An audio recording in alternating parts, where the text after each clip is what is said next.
여기 신뢰보호의 원칙에 대한 문제 한 5개 정도만 볼게요. 신뢰보호의 원칙에 대한 설명으로 옳은 것은 이렇게 나와 있는데요. 자, 다툼이 있는 경우는 판례에 의한다. 지금 가로 안에서 지금 문제 지문 자체가 판례를 묻고 있어요. 그런데 사실은 우리 20문제 나온다 그랬는데 20문제 거의 전부 다 판례라고 보시면 됩니다. 그러면 우리가 공부할 때 이제 가장 흔한 질문이 그럼 판례만 공부하면 되나요? 라고 질문을 해요. 그건 정답이 될 수도 있고 정답이 아닐 수도 있어요. 왜냐하면 판례가 너무 많아요. 판례가 너무 많기 때문에 우리가 그 모든 판례를 다 알 수는 없어요. 근데 이제 방법이 우리가 이론적인 걸 같이 공부함으로써 이렇게 판례를 이렇게 나누어서 머릿속에 섹터별로 나누어가지고 저장할 수 있다는 거예요. 그래서 이론을 공부하셔야 판례를 이제 규칙적으로 이렇게 좀 저장을 할 수가 있습니다. 그리고 우리가 시험 문제에서 공부하지 않은 판례도 분명히 이제 등장을 하거든요. 그럴 때 우리가 배운 이론을 적용해가지고 이제 문제를 맞추는 수밖에 없겠죠. 자, 1번부터 볼게요. 신뢰보호의 원칙에 대한 설명으로 옳은 것은 이렇게 나와 있는데, 자, 볼게요. 처분청이, 글씨 보이시나요? 자, 처분청이 착오로 행정서사업 허가 처분을 한 후 20년이 다 되어서야 취소 사유를 알고 행정서사업 허가를 취소한 경우에 그 허가 취소 처분은 실권의 법리에 저촉되는 것으로 보아야 한다라고 그랬는데, 자, 이 정답은 실권의 법리에 저촉되는 것으로 보지 않았습니다. 자, 여기 다시 한번 볼게요. 일단 여기서 문제가 될 수 있는 게 우리가 그 실권의 법리라고 하는 말이 나왔잖아요.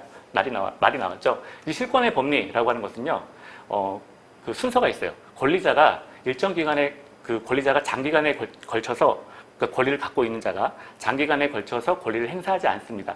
상대방으로서는 그러한 권리자의 권리 불행사에 대해서 일정한 기대를 가지고 신뢰를 한다는 거예요. 근데 이때 기대는 정당한 사유를 가지고 신뢰를 해야 됩니다. 아, 저런 사람이 이러이러한 사유로 인해서 나한테 권리를 행사하지 않을 거야 라고 그러한 신뢰를 갖고 있는 건데, 이때 상대방이 그 권리자의 권리 불행사에 대해서 정당한 사유를 가지고 신뢰를 해야 되고요. 근데 그러한 때 권리자가 갑작스럽게, 그러니까 새삼스럽게 권리를 행사한다는 것이 이 신의성실의 원칙이라고 하는 이제 법 원리가 있는데, 이 신의성실의 그 권리자의 권리 행사가 신의성실의 원칙에 어긋날 때 권리자의 권리 행사를 제한하는 원칙을 우리가 실권의 법리 또는 실효의 원칙이라고 합니다. 한마디로 권리자의 권리 행사를 제한하는 원칙이에요. 권리를 장기간에 걸쳐서 행사하지 않다가 어느 날 갑자기 느닷없이 행사한다는 거예요. 그러면 저쪽에 상대방이 이제 피해를 볼 수 있는 경우잖아요. 그래서 한마디로 이 실권의 법리라고 하는 것은 여기 신뢰보호의 파생 원칙이에요. 파생 원칙인데 상대방을 보호하기 위한 권리입니다. 주로 행정청과 아까 우리 상대방을 봤는데 상대방을 보호하기 위한 것, 행정청의 상대방을 보호하기 위한 것이 바로 신뢰보호의 원칙이다라고 하는 거예요.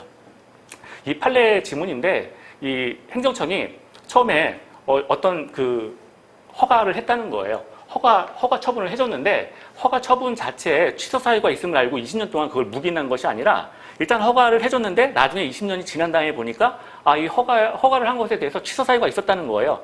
20년이 있다가 발견하고 취소를 했는데 우리 법원에서는 그러한 허가 취소는 적법하다라고 봤다는 거죠. 자, 그리고 두 번째 볼게요. 법령이나 비권력적 사실행위인 행정지도 등은 신뢰의 대상이 되는 선행조치에 포함되지 않는다 그랬는데 이것도 판례 내용이에요. 그래서 포함되지 않는다라고 하는 게 아니라 포함됩니다. 여기서 잠깐 그 신뢰보호의 원칙을 잠깐 보도록 할게요. 자, 아까 우리가 등장했던 대로 이자관계를 먼저 한번 볼게요. 행정청이 있고요. 행정청에 상대방이 있습니다.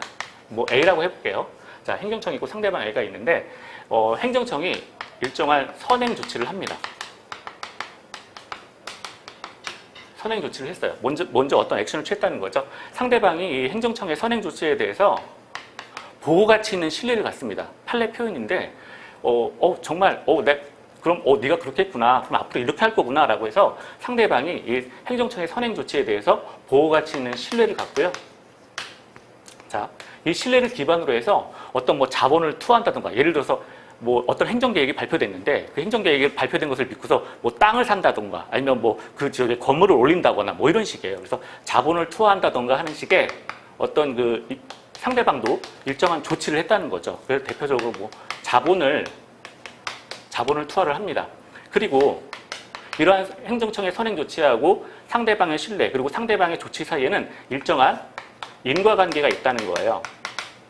원인과 결과가 있다. 이런 얘기가 되겠죠. 그래서 조치까지 이루어졌는데 느닷없이 갑자기 행정청이 다섯 번째가 됐죠. 선행 조치하고 모순되는 후행 조치를 합니다.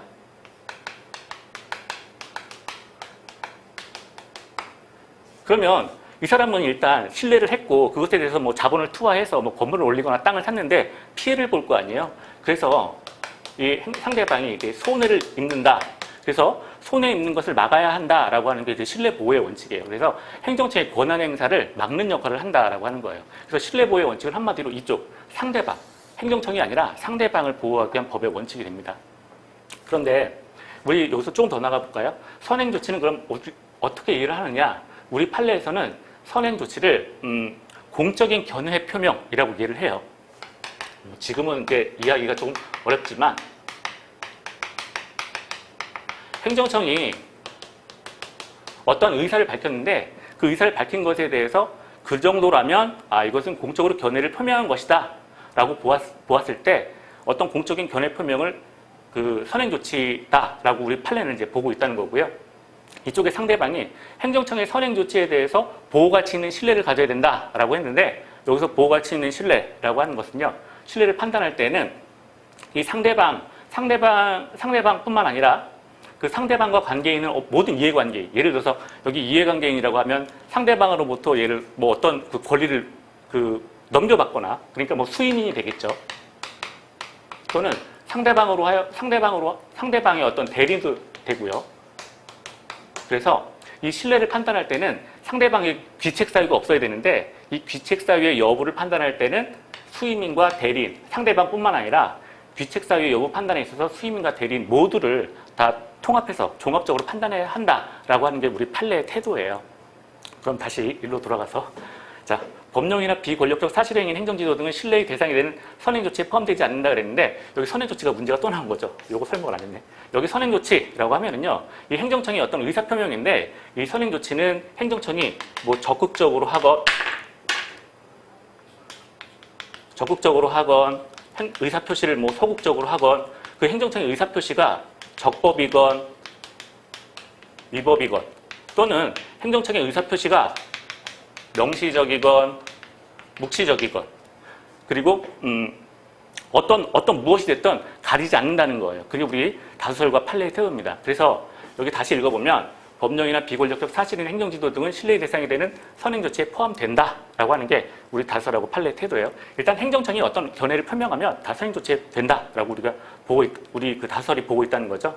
자, 세 번째. 신뢰보호 원칙의 적용에 있어서 귀책 사유의 의무는 상대방을 기준으로 판단하여야 하며 자, 여기 아까 행정청이 일정한 선행 조치를 하고요. 상대방으로서는 보호가치 있는 신뢰를 가져야 된다라고 했는데 이때 상대방의 보호가치 있는 신뢰를 갖기 위해서는 이 상대방에게 귀책 사유가 없어야 돼요. 근데 이 귀책 사유의 여부, 그럼 상대방이 귀책 사유를 가졌느냐의 여부를 판단할 때는 상대방 본인뿐만 아니라 이 사람의 수임인, 이 사람의 대리인도 다 같이 판단한다는 거예요. 그게 우리 판례 태도였죠. 그래서 다시 보면 신뢰보호 원칙의 적용에 있어서 귀책 사유 의무는 상대방을 기준으로 판단하여야 하며 여기까지는 맞는데 상대방뿐만 아니라 이해관계인 모두를 다 포함한다고 그랬죠. 상대방으로부터 신청행위를 위임받은 수임인 등 관계자까지 포함시켜야 판단할 것은 아니다. 후단이 틀렸습니다. 모두 다 포함시켜서 판단을 합니다. 그리고 네 번째 보면 당초 정구장 시설을 설치한다는 도시계획 결정을 하였다가 정구장 대신 청소년 수련 시설을 설치한다는 도시계획 변경 결정 및 지적 승인을 한 경우 당초의 도시계획 결정만으로는 도시계획 사업의 시행자 지정을 받게 된다는 공적 견해를 표명하였다고 할 수 없다 그랬는데 이거는 맞는 지문이에요. 2000년도 판례인데 일단 행정법이 어때요? 지문이 굉장히 길잖아요. 요거는 이제 문제를 이렇게 지문이 길 때는 한번 잘 보셔야 돼요. 문제가 도대체 뭘 물어보는지. 어떤 도시계획 결정이 있었는데 그게 이제 변경이 됐다는 거예요. 지문에서 물어본 것은 이 도시계획의 변경과 도시계획 사업의 시행자 지정이 같은 말이냐. 그러니까 여기 읽어보면 도시계획 결정만으로는 도시계획 사업의 시행자 지정을 받게 된다는 공적 견해를 표명하였다고 할 수 없다. 판례가 얘기한 바는 이 도시계획의 결정과 도시계획 사업의 시행자 지정은 서로 별개의 이야기다. 다른 이야기다. 라고 하는 걸 말하고 있는 거죠. 그래서 여기 공적인 견해 표명에 대해서 이제 물어본 지문이 됐는데 요거는 맞는 이야기입니다. 도시계획을 결정한다는 것하고 도시계획 사업의 시행자를 지정한다라고 하는 건 서로 다른 이야기가 되는 거죠. 자, 그래서 이건 맞고요. 그래서 답이 5번이 되고요.